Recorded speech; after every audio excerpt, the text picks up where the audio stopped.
Beloved friends, it's once again my joy to greet you from Cochin. I am your servant for Jesus' sake. In the last episode, we saw a highly reputed man called Nicodemus coming to Jesus by night and Jesus telling him that he should be born again in order to enter the kingdom of God. Why did Jesus say so? Because we are all born in flesh with a sinful nature. We can see the deeds of the flesh described in the Bible. The acts of the flesh are obvious: sexual immorality, impurity, debauchery, idolatry and witchcraft, hatred, discord, jealousy, selfish ambition, dissension, drunkenness, and the like. I warn you, as I did before, that those who live like this will not inherit the kingdom of God. Any amount of labor can't change our nature.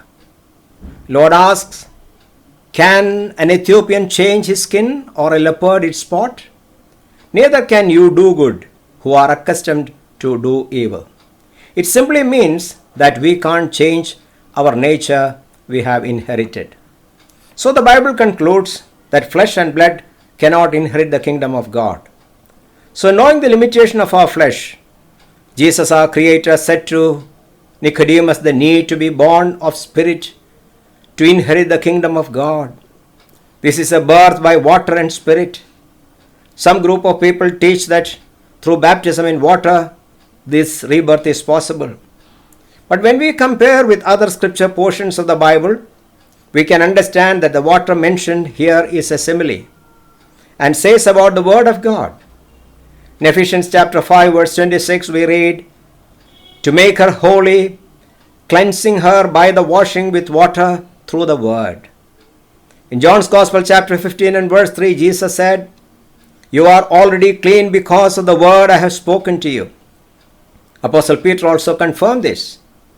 In his first epistle, chapter 1 and verse 23, he says, for you have been born again, not of perishable seed, but of imperishable, through the living and enduring word of God.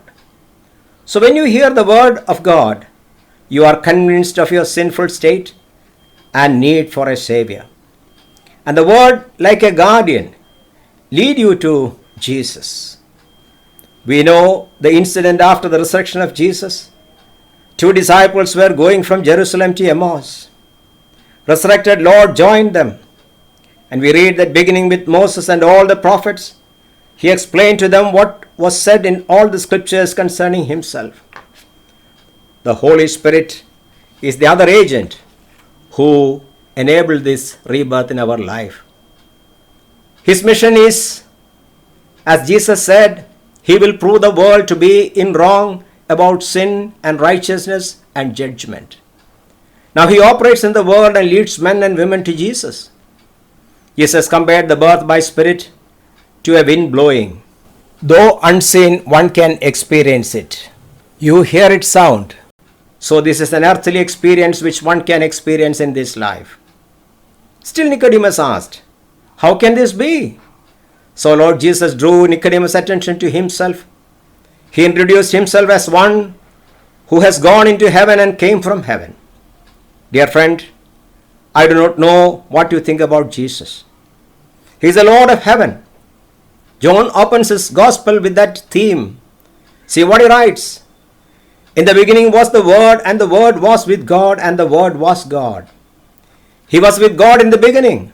Through him all things were made. Without him nothing was made that has been made. The Word became flesh and made his dwelling among us. He came to make this rebirth possible in human being. Through Lord Jesus Christ, you can be born again and inherit the kingdom of God.